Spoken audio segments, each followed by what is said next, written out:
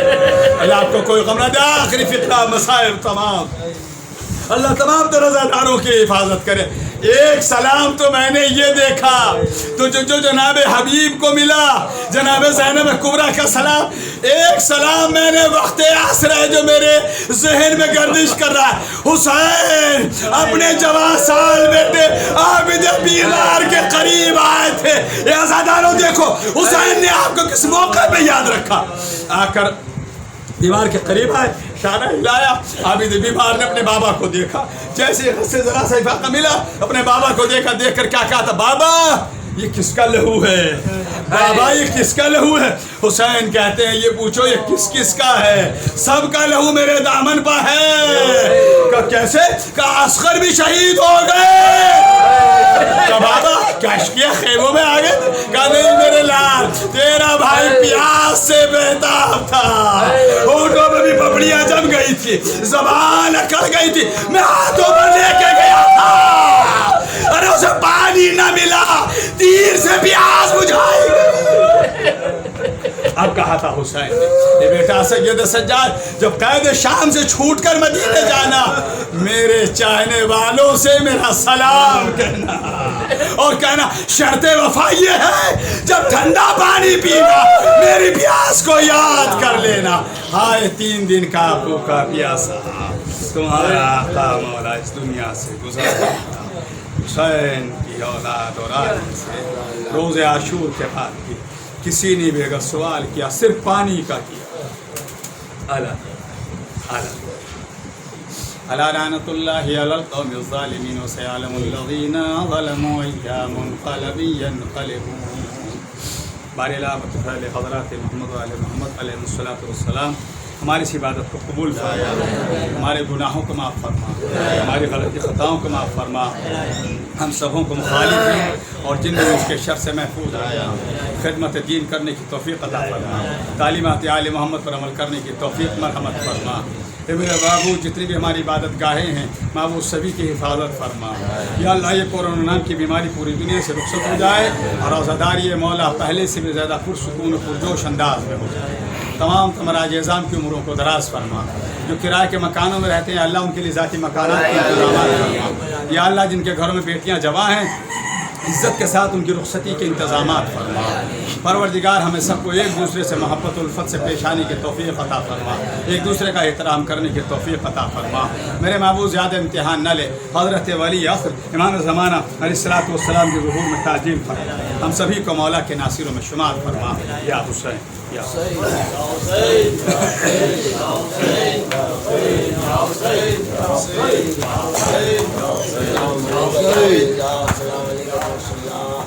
يا مولد الفوت